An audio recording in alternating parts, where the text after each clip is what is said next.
Hola amigos, ¿qué tal?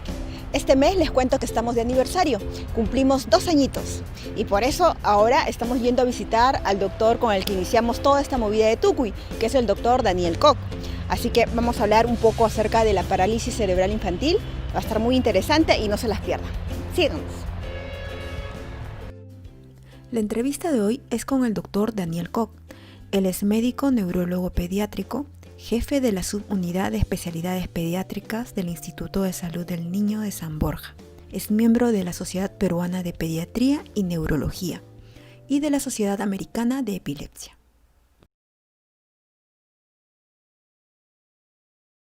En principio, la definición de parálisis cerebral hay que tenerla clara, ¿no? Es decir, es una encefalopatía crónica no evolutiva, o sea que no tiene por qué degenerar más, en la cual se compromete la postura y el movimiento. Y el evento, o sea, la injuria, ocurre en el periodo en el cual el cerebro está en desarrollo. Más o menos para que se entienda, es una lesión cerebral antes de los 2 años que te va a dejar una secuela básicamente motora y que no va a progresar, sino sencillamente queda la lesión y te puede dejar una serie de dificultades a nivel motor, básicamente. A veces se confunde la parálisis cerebral con retardo mental o con epilepsia, pero son diagnósticos distintos. Tú puedes encontrar personas con parálisis cerebral, pero que son profesionales, es decir, la parte intelectual no está comprometida. Algunos pueden o no tener epilepsia, ¿no? Solamente se refiere al aspecto motor, nada más.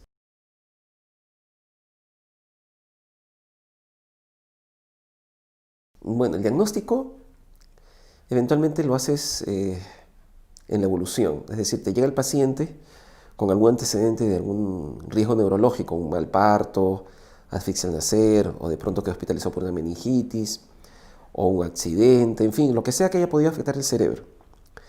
Tú le haces el seguimiento y decimos 2 años porque uno puede esperar una recuperación importante, a pesar de que puede haber habido alguna enfermedad seria, pero el poder de recuperación puede ser muy, muy bueno. Entonces, antes de los 2 años no es bueno hacer todavía el diagnóstico de parálisis cerebral. Después de los 2 años ya como que se define bien la lesión y entonces ya ahí ya puedes decir qué áreas motoras están comprometidas y qué tipo de parálisis podría ser. Ya sea por decirte espástica, de pronto hemipléjica, en fin, diferentes tipos, pero que se refieren estrictamente al aspecto motor.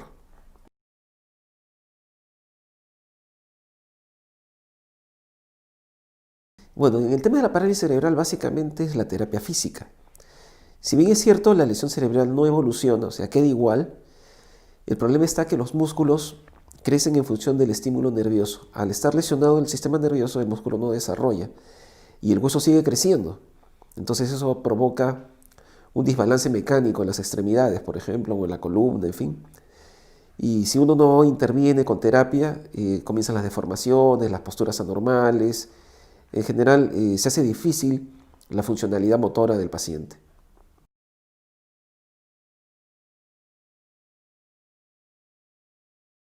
Bueno, es que la música te despierta sentimientos realmente, ¿no? Te despierta emociones. Te activa pues diferentes áreas cerebrales, ¿no? El ritmo de la música alegre, la música triste. Entonces, de alguna forma hay estimulación del sistema nervioso. Es una opción de terapia, realmente hay muchas. La música creo que es parte de nuestra cultura y parte del ser humano, en el sentido de que necesitamos del estímulo musical, ¿sí?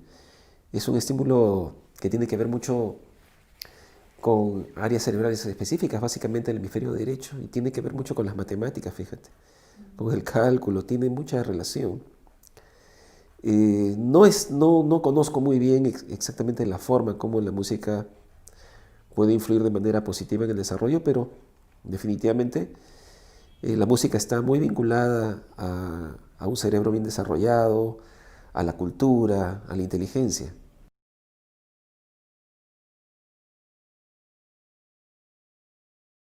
Bueno, en general el cerebro depende de muchos nutrientes.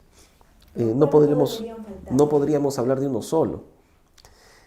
Empezando por las proteínas, los lípidos, y los carbohidratos que nos dan energía, las proteínas mismas que nos dan estructura y moléculas más complejas que tienen que ver con los ácidos grasos, omega 3, omega 6, de pronto lípidos más complejos como los gangliósidos que son fundamentales para el depósito de mielina en el cerebro.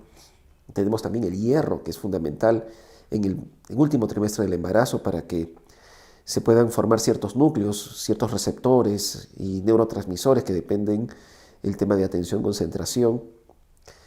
Es decir, hay una infinidad realmente de nutrientes, no podemos hablar de uno solo realmente.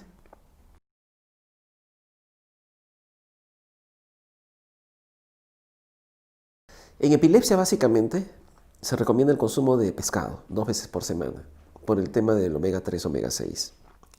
Y en relación a la dieta cetogénica es un método muy antiguo, hablamos de comienzos del siglo XX, que al no haber pues, muchos fármacos para controlar las crisis epilépticas, una opción era, o se habían dado cuenta que el paciente cuando estaba en ayuno disminuía sus crisis epilépticas. Entonces a alguien se le ocurrió que cuando uno está en ayuno comienza a producir los llamados cuerpos cetónicos, que es el metabolismo de las grasas. Es una molécula que se produce al quemar grasa. Entonces, el objetivo de la dieta cetogénica es darle abundante grasa en lugar de carbohidratos a fin de generar estos cuerpos cetónicos. Y estos cuerpos cetónicos tienen una estructura muy similar a un neurotransmisor que se llama GABA. Y el GABA es un neurotransmisor inhibidor que tiene que ver con las crisis epilépticas. Entonces, la teoría está que al elevar el GABA, las crisis epilépticas disminuyen.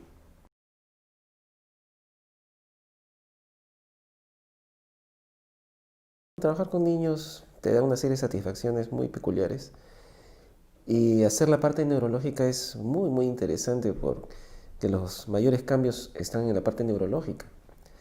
Realmente el fenómeno de desarrollo, el hecho que tú veas que tu hijito primero gatee, se siente, se pare, camine, que comience a hacer frases y después a hablar, a aprender todo, refleja el desarrollo neurológico.